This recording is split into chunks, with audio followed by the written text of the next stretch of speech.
Good evening. Welcome to the masterclass. It is Saturday and my calendar says it is 23rd of August.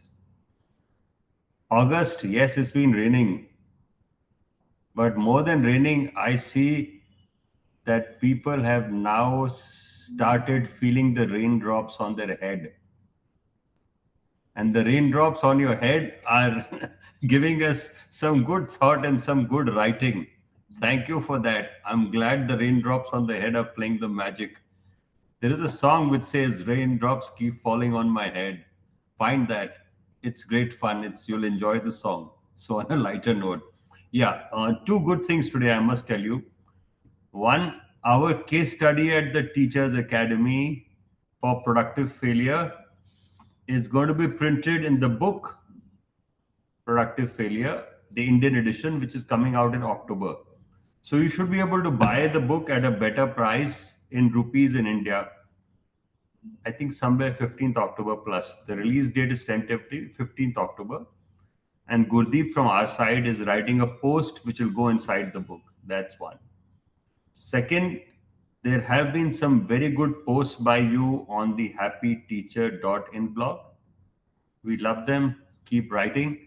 Before I start today's reading, I want to update you all that it's indeed an honor and privilege to be here always for us. So, what is happening? Our challenge in life is only one, which is the art of thinking clearly. I'm not sure if this is showing up well or not, but it will show up somewhere where I point. You may see the cover. It's a golden cover. Now you will see it. So, what I thought, like we have done on Friday, what we do is we read one book, which is What Did You Ask at School Today? And then after the book, we end up reading a Rumi story. I found that a great format because I realized that that makes people think and it generates some thought. Yes, it generates questions. You can unmute, you can ask. Whole idea is reflection. So if productive failure generates reflections and assignments, great.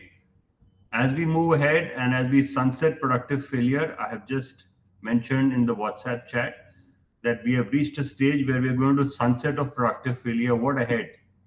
So I thought I'll pick up the trail of the art of thinking clearly. This is the whole learning on this is on a million copy bestseller by Rolf Dobelli. So Rolf Dobelli is a thinker and a brilliant person.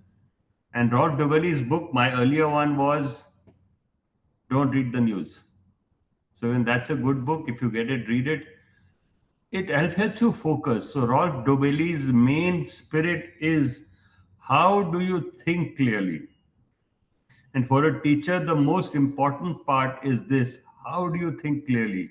Because that sets the tone for everything you do in your class.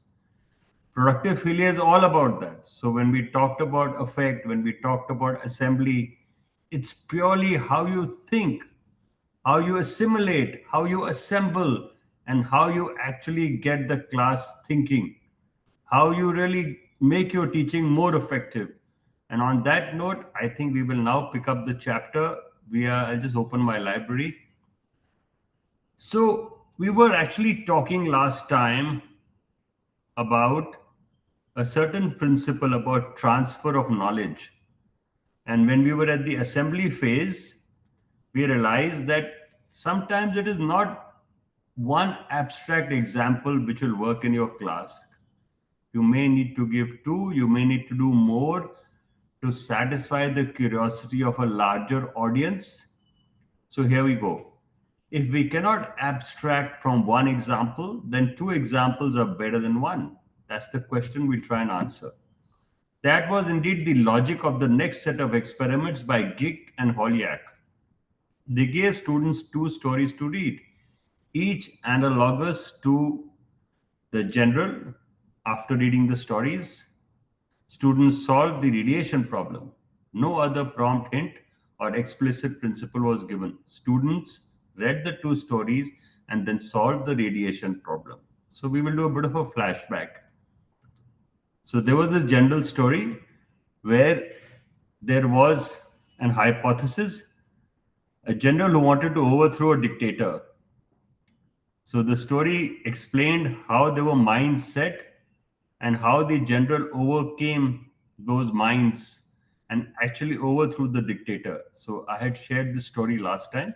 So just a bit of flashback. Now what he happened was the story of general perhaps was not enough for us to explain, so they got one more story. This time the needle moved. 45% of the students could spontaneously transfer from the two stories to solve the radiation problem. And when the underlying principle was also explicitly stated after the two stories, students could make sense of the principle and use it to solve the radiation problem. This is to you when you go to your class. Always go prepared with more than one example. As we have seen throughout this book, merely giving a formal principle or a law is usually not effective because novices do not see what experts see. Here again, we find a similar pattern. Reading one analogous story followed by the underlying principle was not effective. We do this every day. Reading one analogous story followed by the underlying principle. It's not effective. Reading two analogous stories, however, was better at preparing students to see and understand the underlying principle. The effectiveness of stating an underlying principle is not in its provision, but in the preparation preceding it. That's a message for teachers. Two analogous stories plus the underlying principle helped 60% of the students solve the radiation problem, almost double the 30% rate of just the story and the problem, and almost six times the base rate of 10%. So, base rate of 10% is when you go to a class, you read something, you tell them something, just about 10% get absorbed. Then you tell them a story and you give the principal 30%. But if you tell them two stories and give the principal, it is 60%. And there's data to back that. So, coming back to what we are talking of assignment, these are all examples of assignments. These are all examples which you could try in your class. And that's why your productive failure assignments, why five? I could have done 50 by now. There have been so many cases we have discussed. This book is full of case studies. And those case studies, when you take them to your school, you will find brilliant ways of using them, from the basketball game to the radiation problem. There's just been so many ways Dr. Manu Kapoor is making us think, and hopefully, we will get to the art of thinking clearly. Thus far, all the experiments focus on spontaneous transfer from either one story or two stories, with or without underlying principle being made explicit. At no time were students explicitly prompted to use the story to solve the radiation problem. But when they were prompted to use the story to solve the problem, almost 80% of the students could solve the problem. When a prompt directed students to use the story, it aided transfer. Lacking the direction, transfer was hard. In summary, Gick and Holyoak demonstrated that spontaneous transfer from one case or an example is exceedingly hard. Spontaneous transfer from two cases or examples is easier. Making underlying principles explicit has no effect when transferring one case or example. The same is more effective when transferring from two cases or examples because two cases allow for comparison and contrast. These contrasts help us notice what is similar and different and facilitates the seeing of underlying principle. Finally, a direct prompt to use the case or example to solve problem further facilitates transfer. Directed transfer is easy. This is the whole theory on how to assemble failure. We are now at a stage which is for the assembly phase. So, good assembly should therefore take advantage of the power of comparison and contrast and directed transfer. So, there are three things when you assemble a learning method in a class, and the three things are very, very simple as per this example. Give two stories. So some people will absorb better by one, some with the other, and then give them the transfer steps. So that's the three things you need to do for students to absorb better and have better learning outcomes by designing productive failure, by assembling productive failure. So let's see this dial now. So you went to a class, you did your session and walked out. Retention was only 10%. You did your session as per your book and you gave an example, your retention goes up. You give your session as per your book and you gave two examples, your retention goes up further. You connect the examples to the principles further. And then finally, when you apply this whole thing, which is a direct prompt, see how the retention improves. So the dial of effects of one or two cases on transfer. So this transfer of knowledge method is indeed very, very good. And this is how we assemble productive failure. So productive failure, why? Because you gave direct instructions, nothing happened. That's failure. Then you gave one more case, so you realized some people learned. Yet you added one more and more people learned. So this is the whole story on how you handle the class. Geek and Holoyak are not alone in demonstrating the power of learning from comparing cases. Much work has been done since their seminal study in laboratory experiments as well as in classrooms and a range of domains. 30 years on, in 2013, Louis Alfieri, Timothy J. Knox Malak, and Kristen Deschamps conducted a meta-analysis of 57 such case studies exploring more than 300 experimental effects and found a robust and strong effect of learning from comparing cases over learning from single cases and traditional instruction, among others. Let's pause here. You ask me, can a school, all teachers do one assignment? You know what happens then normally? One teacher does it and writes the four names of colleagues before that. That's your challenge. That's productive failure.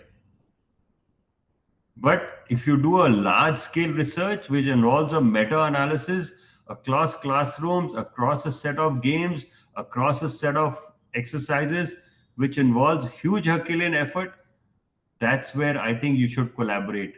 And that's where we form learning communities.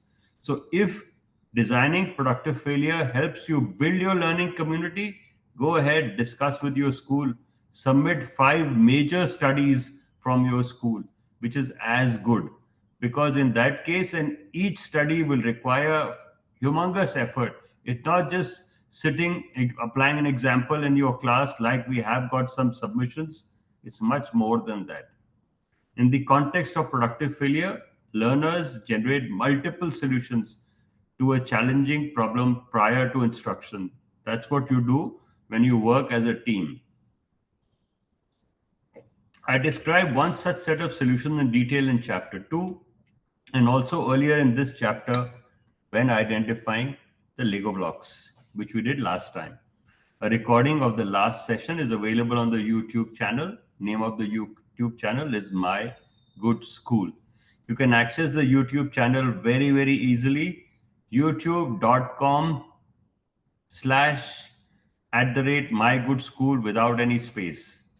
A natural variation in the kinds of solutions students produce sets up opportunities for comparison and contrast. These solutions can be compared with each other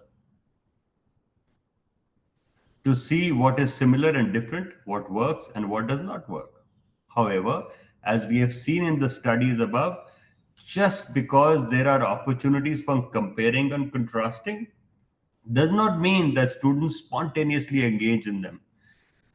At least it does not happen often enough to be an effective strategy.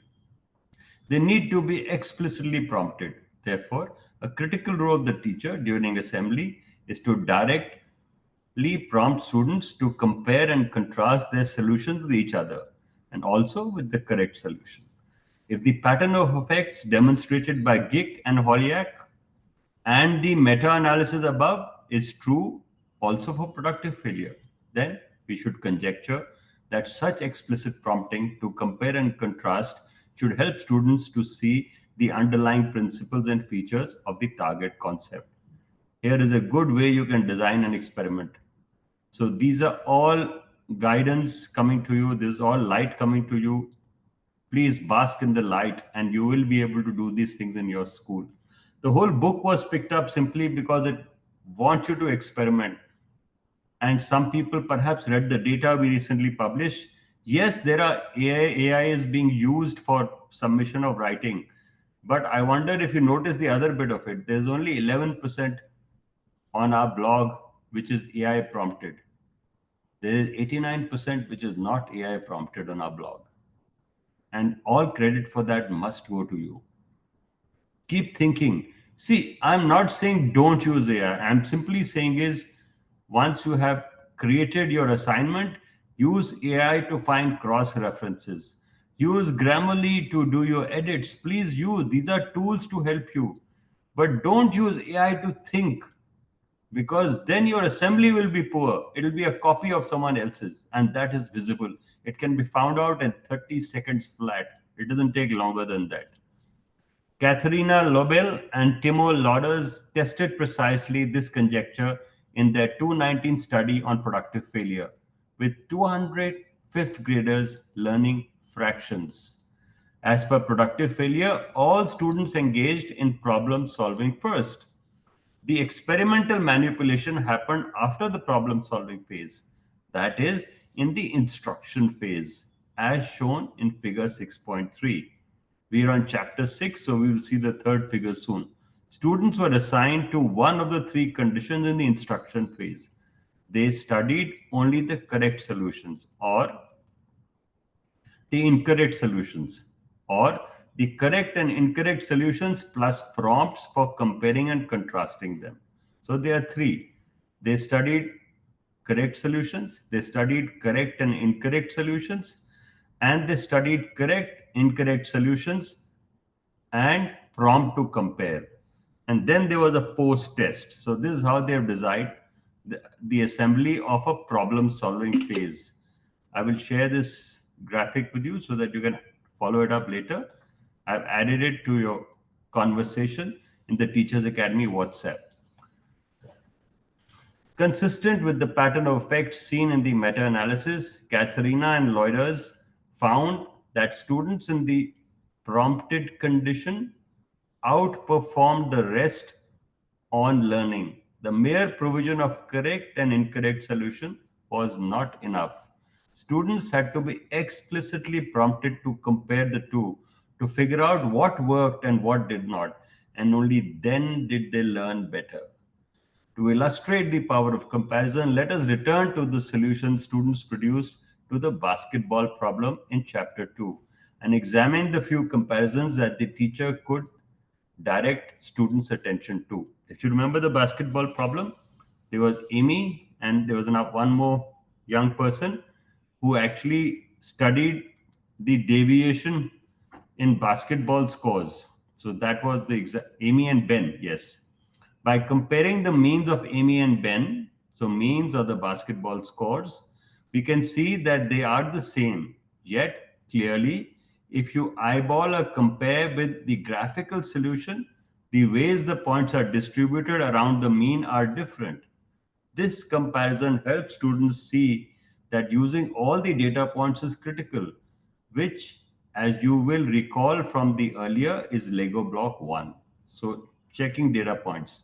So, when you are designing your productive failure, when you are assembling it, ensure that all data points have a significance. So, if there's a large deviation, definitely there is a reason behind that. The same goes for comparing the ranges of Amy and Ben, where we can see that the range is the same, yet the points are distributed differently in between. Again, this comparison helps students see that using all the data points is critical. That is Lego block 1. By comparing the game on game changes of Amy and Ben, we can see that positive and negative changes tend to cancel each other, which may not be desirable. This comparison helps students to see that positive and negative fluctuations should not cancel each other, which helps students see Lego block 6. By comparing the game on game changes with and without taking the signs of the changes into account, one can see how it is important to consider only the magnitude of change and not its sign. Again, pointing to Lego Block 6. By comparing the magnitude of the game on game changes with the magnitude of game on mean changes or squared changes, as in the correct solution, which we saw last time, one can see how the latter is not sensitive to the sequence or order in which the data points are arranged. This comparison is a new Lego block that students can see only when comparing with the canonical or correct solution. By comparing the total magnitude of game to game changes with the average magnitude of game to game changes, one can see how the latter is not sensitive to sample size, allowing one to compare across different sample sizes. This comparison help students to the importance of dividing the sample size, that is Lego block 7. So we have discussed the Lego blocks last time. You can replay the video and go back and reference it. Why do we share the video on the YouTube channel? Because many of us don't have the book. So you can go replay the chapter, read it again, and refer to these cross references.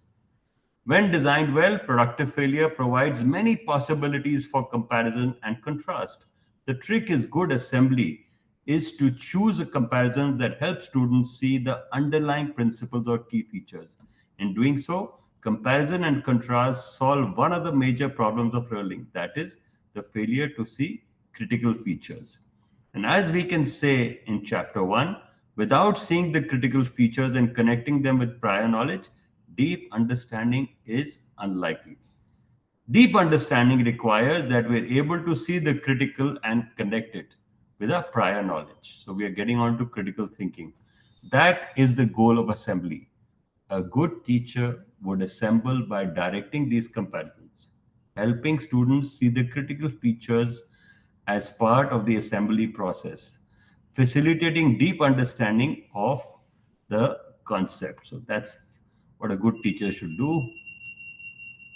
So let's take this note down. And here we are. This note is with you. Do refer to it in your comfort. And because this was of assembling new knowledge actively, bootstrap students' own prior knowledge resources, or we call it Lego blocks. It also helps students see not only why whole solutions work or do not work, but also how the various components are assembled and how a different assembly works or could work differently, each with its pros and cons. This is precisely what cognitive flexibility is all about. And as we see, one needs it in high dosage for creative problem solving and transfer. Fitting a square peg in round hole. In 1970, Apollo 13's journey to the moon turned perilous when an explosion wreaked havoc on board, making the three astronauts move from the command module to the lunar module. However, the lunar module was built for two, not three astronauts. A third astronaut would therefore be merely breathing, strain the air filtration system, building up lethal levels of carbon dioxide, and threaten the astronauts' lives.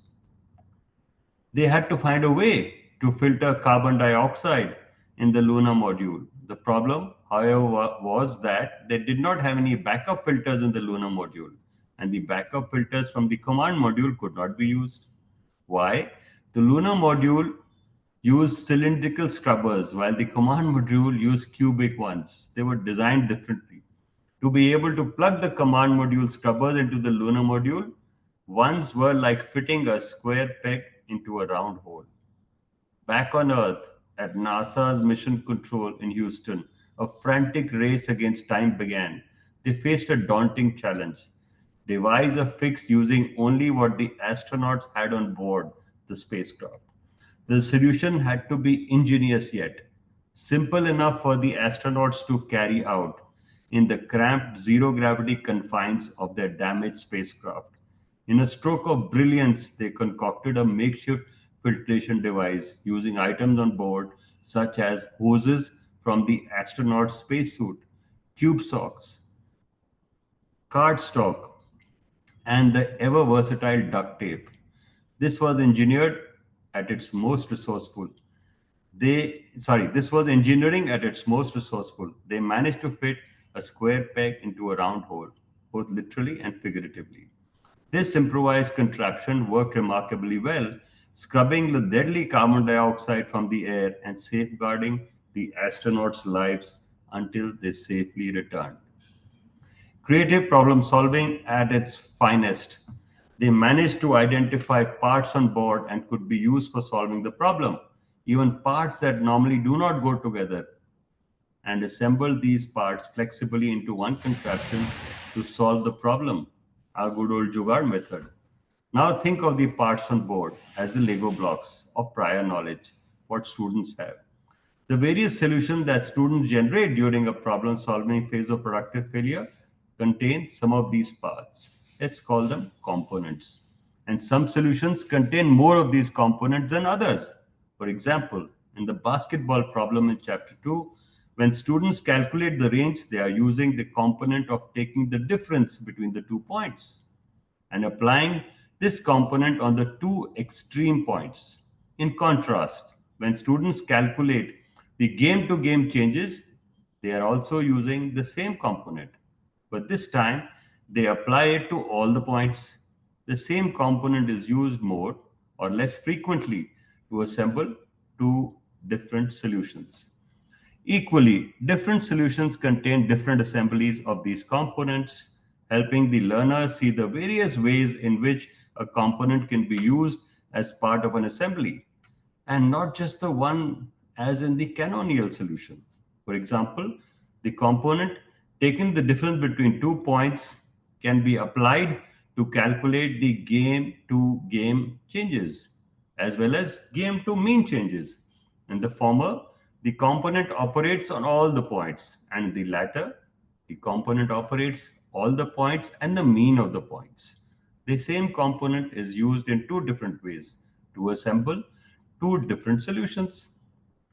The ability to see any solution as an assembly of components while recognize the components can be flexibly repurposed, recombined, and rearranged to assemble solutions for some other, often novel context in importance for transfer. And as we saw in chapter 2, students who learned from productive failure outperformed their counterparts in direct instructions on both deep understanding, the why, as well as transfer and apply. They did so because their knowledge was assembled more deeply and flexibly. Let us see if you can try solving the problem. Who is a better champion? Let me capture this problem for you, and we'll pause after I give this problem to you. Think over it in the week ahead and try and solve it and come up with an answer. So the problem is very simple. An equal number of students completed in the 100-meter sprint and 100-meter swim finals. The timings in seconds of the champions of the 100-meter sprint and 100-meter swim are shown below. Two columns, as are the average timings, mean, and standard deviations of the finalist of the two components. So you see, champion gets 11 seconds in sprint, 40 seconds in swim. Mean 12 seconds, 45 seconds, standard deviation 1 second, 10 seconds. Assuming all being equal, who is the better champion? So we'll pause here and leave a bookmark for the next session.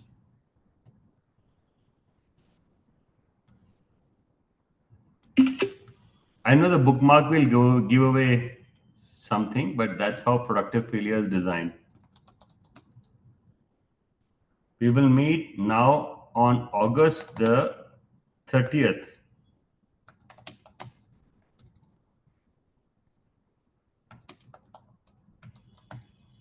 And you will come back after having discussed this problem and we will find a solution. On that note, I'm going to take a pause from productive failure. It's a minute beyond 6. Thank you, Gurdeep. Thank you, sir. Good evening. Thank you. You don't have this book, Art of Thinking Clearly. No, no, I have productive failure. So these days, Okay. reading productive failure. Wherever I'm going, I'm carrying this book. So Yeah, everyone yeah. knows I'm You reading this book. can imagine how many books I carry. The other day, I was traveling on an aircraft. I had 10 kgs of books. So my bag was overweight. So I said, आप ऐसा करो, इसमें से जो किताब पढ़नी है निकाल लो. उन्होंने उन्होंने कुछ नहीं निकाला, बोला आप सब ले जाओ. That was the most beautiful one. So after that day, I realized कि जितनी मर्जी किताबें ले जाओ कोई मना नहीं करता. So मेरे हैंडबैग में 10 किलो किताबें थी. So that's the story of books and see how no one wants books these days. अरे मैं हम किताब का करेंगे क्या अगर सब छोड़ भी जाएंगे तो. On a lighter note. So art of thinking clearly. So what I thought as we sunset productive failure and we are already in the assembly phase.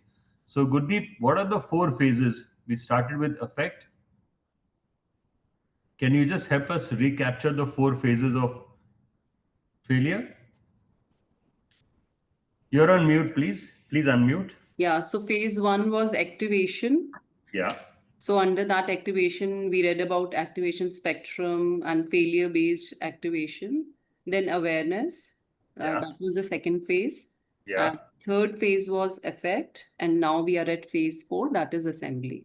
Yeah, this is the last phase because after this, we will actually come to the conclusion to understand what we did through the year. So, the last phase we will do, which is part three in the last quarter of the year. And when we are doing that, I thought maybe some of you would like to read on with us in 2026. So, that's why I thought let's start thinking clearly. And I brought this very interesting book along because life is all about thinking clearly. And that's the most important part. So, what I propose today is I read just the introduction of the book, and every chapter is 3 4 pages. So, we will read one every Saturday from now on. So, some lighter reading. So, the introduction it's just a story, it won't be on the screen, so you'll actually enjoy it. In the fall of 2004, an European media mogul invited me to Munich to partake in what was described as an informal exchange of intellectuals. I had never considered myself an intellectual. I had studied business, which made me quite the opposite. Really, but I had also written two literary novels, and that I guess must have qualified me for such an invitation. Nassim Nicholas Taleb, you must find out who Nassim Nicholas Taleb is. Nassim Nicholas Taleb is the author of Black Swan. So he was there at the particular conference, was sitting at the table. At the time, he was an obscure Wall Street trader with a penchant for philosophy. I was introduced to him as an authority on English and Scottish Enlightenment, particularly the philosophy of David Hume. So, David Hume's philosophy you can find out. Obviously, I had been mixed up with someone else. Stunned, I nevertheless flashed a hesitant smile around the room and let the resulting silence act as proof of my philosophical prowess. Straight away, Taleb pulled over a free chair and patted the seat. I sat down. After a cursory exchange about Hume is a philosopher, the conversation mercifully shifted to Wall Street. We marveled at the systematic efforts in decision making that CEOs and business leaders make, ourselves included. We chatted about the fact that unexpected events seem much more likely in retrospect. We chuckled about why it is that investors cannot part with their shares when they drop below the acquisition price. Some of you may be dabbling in the share market. So this is a very interesting book. I'm very fascinated by it. It's one of the three books I'm reading just now. Following the event, Taleb sent me pages from his manuscript, a gem of a book, which I commented on and partly criticized. These went on to form part of the international bestseller, The Black Swan. The book catapulted Taleb into the intellectual all star league. Meanwhile, my appetite whetted. I began to devour books and articles written by cognitive and social scientists on topics such as heuristics and biases. And also, I increased my email conversation with a large number of researchers and started to visit their labs. By 2009, I realized that alongside my job as a novelist, I had become a student of social and cognitive psychology. I'm sure reading here with us, you will become a student of some other subject. Some of you may become math students after productive failure. The failure to think clearly, or what experts call cognitive error, is a systematic deviation from the logic from optimal, rational, reasonable thought and behavior. So, what are we saying? There's some optimal behavior, which is again euphoria. There's nothing known as optimal behavior, it's a presumption. Then from that, you deviate. So, that's an error in your thinking. By systematic, I mean that these are not occasional errors in judgment, but rather routine mistakes, barriers on logic we stumble over time and again, repeating patterns, generations, and through centuries. For example, it is more common that we overestimate our knowledge than we underestimate it. I think it happens every day. Similarly, the danger of losing something stimulates us more than the prospect of making a similar gain. In the presence of other opposites, other people, we tend to adjust our behavior to theirs, not the opposite. Anecdotes make us overlook the statistical distribution behind it, not the other way around. The errors we make follow the same pattern over and over again, piling up on specific predictable corners like dirty laundry, while the other corners remain relatively clean.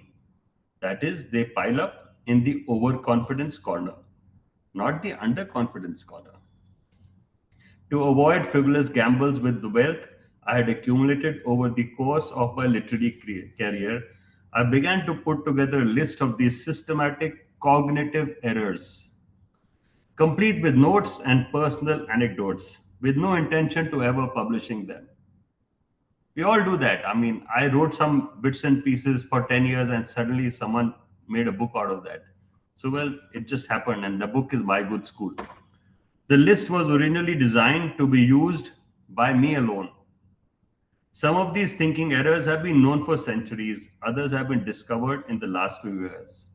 Some come with two or three names attached to them.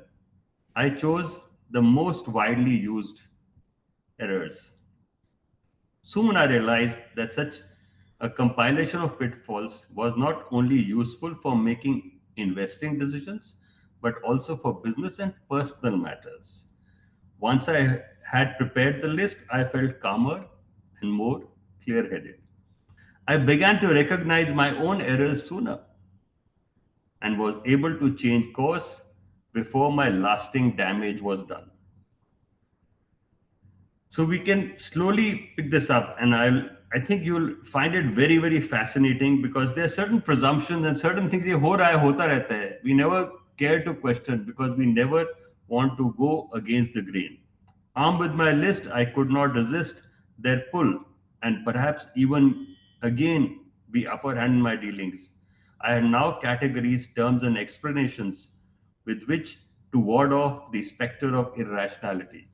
Since Benjamin Franklin's kite flying days, thunder and lightning have not grown less frequent, powerful or loud, but they have become less worrisome.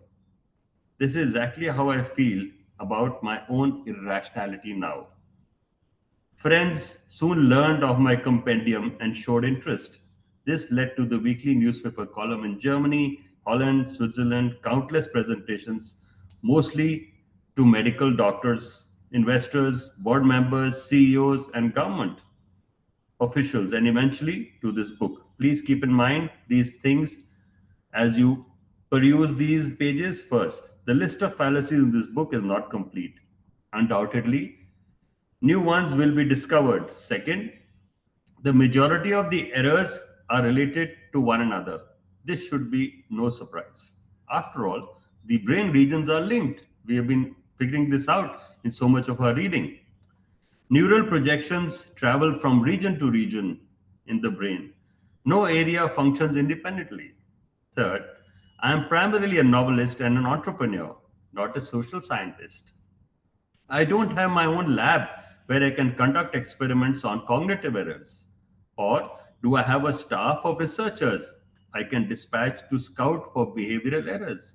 In writing this book, I think of myself as a translator whose job is to interpret and synthesize what I read and learn, to put in terms others can understand.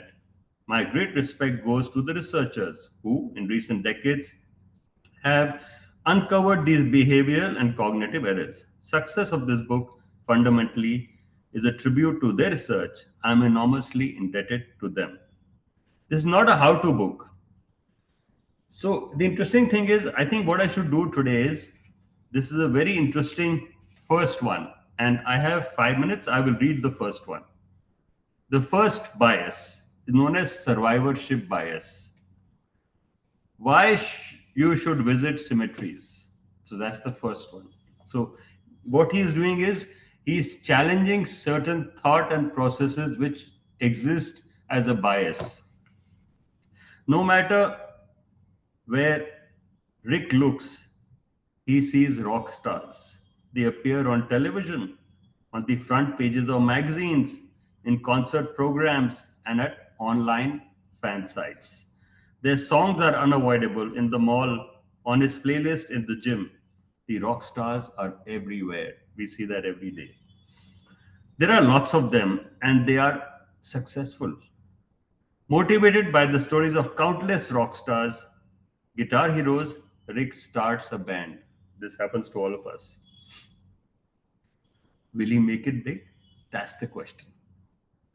The probability lies a fraction above zero. Like so many others, he will most likely end up in the graveyard of failed musicians. This burial ground houses 10,000 times more musicians than the stage does. But no journalist is interested in failures, with the exception of fallen superstars. This makes the cemetery invisible to outsiders. Think, how this is going to make you think. In daily life, because triumph is made more visible than failure, you systematically overestimate your chances of succeeding. As an outsider, you, like Rick, succumb to an illusion and you make mistakes. How minuscule the probability of success really is. Rick, like no other, is a victim of survivorship bias. So we feel we will survive everything. Behind every popular author, you will find 100 other writers whose books will never sell. Behind them are another 100 who haven't found publishers. Behind them are yet another 100 whose unfinished manuscripts gather dust in drawers. And behind each one of these are 100 people who dream one day of writing a book. You, however, hear of only the successful authors these days. You, however, hear only of successful authors. These days, many of them self published and fail to recognize how unlikely literary success is. The same goes for photographers, entrepreneurs, artists, athletes, architects, Nobel Prize winners, television presenters, and beauty queens. The media is not interested in digging around in the graveyard for the unsuccessful, nor is this its job. To elude the survivorship bias, you must do the digging yourself. So, why I'm reading this book as a compendium with productive failure? Because the productive failure also questions the survivorship bias. That is the whole idea of making you think clearly. And I got a simple book with three-page chapters to make you think. So let's go on and complete the survivorship bias. We have another minute. Please stay on. You will come across survivorship bias when dealing with money and risk. Imagine that a friend founds a startup. This happens every day now. You belong to the circle of potential investors and you sense a real opportunity. This could be the next Google. Maybe you'll be lucky. But what is the reality? The most likely scenario is the company will not even make it off the starting line. The second most likely outcome is that it will go bankrupt within 3 years.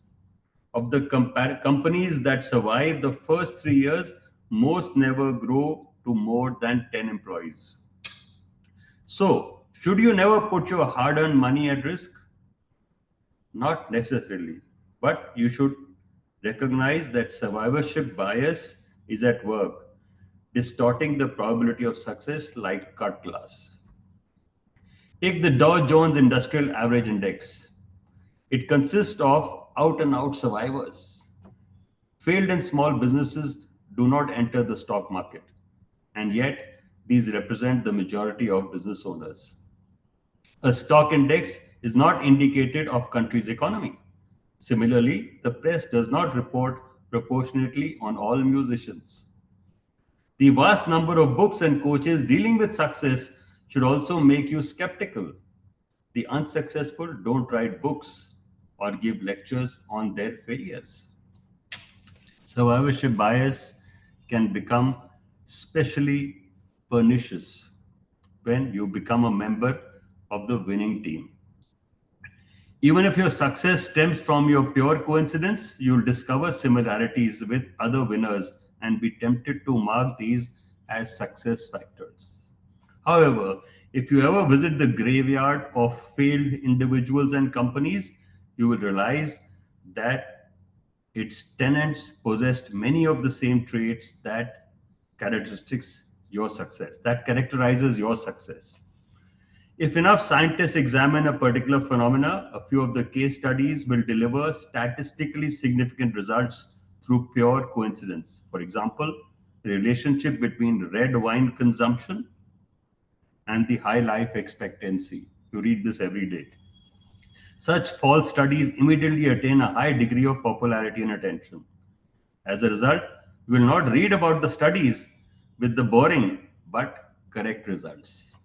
Survivorship bias means this very simply: people systematically overestimate their chances of success. Guard against it frequently, visiting the graves of the once performing projects, investments, and careers. It is a sad walk, but one that should clear your mind. That's the story for today. This story covers self serving bias, it covers beginner's luck, it covers base rate neglect, it covers induction, it covers a whole lot of other chapters which will come. So there's these three-page chapters. We'll pick up one. Next week, we will not go beyond our stipulated time of 45 minutes. I had to introduce this book to you. You can actually get a copy of the book if you desire, and we will see if it's available on Kindle. We'll add it to our library. The book is The Art of Thinking Clearly. I haven't got it in my Kindle library yet. That's why I've had to read the physical book. But I still feel sometimes we should even do this, not just have the screen in front and have people reading to you. This is another way of encouraging the art of reading. And if you go to a physical meet the author, it is done this way. People don't have the book, but they go meet the author reads. So consider myself as a very faded, faraway picture of Rolf Dobelli, and I read Rolf's story for you. The story today is survivorship bias. You will get the notes very soon. Think about it, why the survivorship bias matters. And likewise, in the book, he has questions as many as 100 biases. And he has gone and given examples of 85. Let me see how many there are. Yeah, he has 100 biases like this. Simple thing like it says, if you have an enemy, give him information bias. Why small things loom large? Speed traps ahead. How to expose a charlatan? Why you are a slave in your own emotions? So these things will read slowly. Gurdeep, you want to add something? No, I think this is a good idea that we are reading two books together, and we can connect the concepts of like productive failure with the concept of art of thinking clearly. So I think this is very good idea that we are reading two books If together. you look at it today, he talks of survivorship bias. Now, And So in that, we are talking about failure.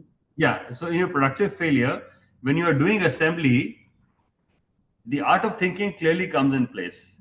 Yes. And if you see how the art of thinking happened in assembly today, where you go to a classroom, just read, then you gave another story. Mm. So more people survived and succeeded. You gave yet another story, more people survived and succeeded. And then you gave the application of the story, more people survived and succeeded. And that's why when we talked about the guitarist, somewhere down the line, the guitarist couldn't make it to the rock star. So we are And getting all the examples in that book, basically. absolutely. So that's the story of every classroom. That's the story of every child. It's the story of every teacher who wishes to be successful. And every teacher has is a victim of the survivorship bias that I will become the rock star teacher. Now think about it. Now think about it. That every teacher thinks they will become the rock star teacher. That's where I want to end the session today. And I want you to think about it.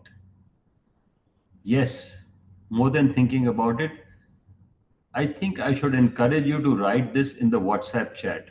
We started doing this on Friday. So productive failure assignment can go on. So when we talked about the art of thinking clearly, whatever comes to your mind, and if you are a rock star teacher, tell us how you became the rock star teacher. Thank you so much. Have a great evening.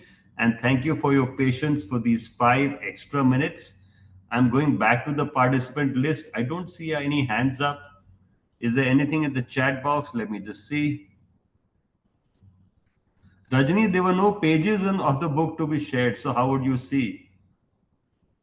See, that's the fallacy that every book pages you will see. So there were no pages to be shared today. So you were not seeing. You were not the only one. No one was seeing the pages because I was narrating a story. And when grandma was narrating you a story, you were not seeing the pages, but you could retain it. Think about this. Today you are asking for seeing the pages for retention. That's a survivorship bias. So that's how deep I want to leave it here. Let me scroll up. Good evening. Lots of good evening in Jai Hind. Yes, thank you so much. I don't think there's anything much in that.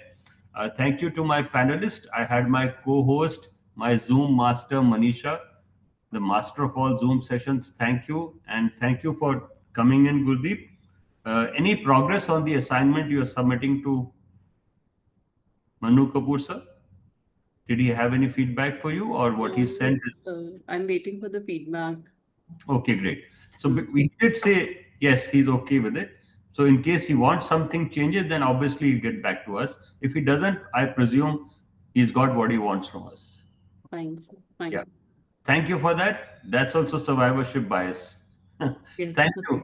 Enjoy yourself and please write about the survivorship bias in the Yeah. WhatsApp chat itself. We won't bother you with assignments. We won't bother you with comments. Write in the Teachers Academy WhatsApp. Did you know Teachers Academy WhatsApp is almost 225 strong? And the WhatsApp community of Good Schools Alliance is 500 strong. So you have a 500 strong WhatsApp community in which 225 are teachers. How wonderful. So do share your thoughts. I'll happily reply. If I find something interesting, I may call you back. So be ready for my call. Thank you so much. I'll stop sharing the screen because there is nothing on the screen to share. I should have done that earlier. Bye bye for now. And yes, I'll try and get the Kindle of the book.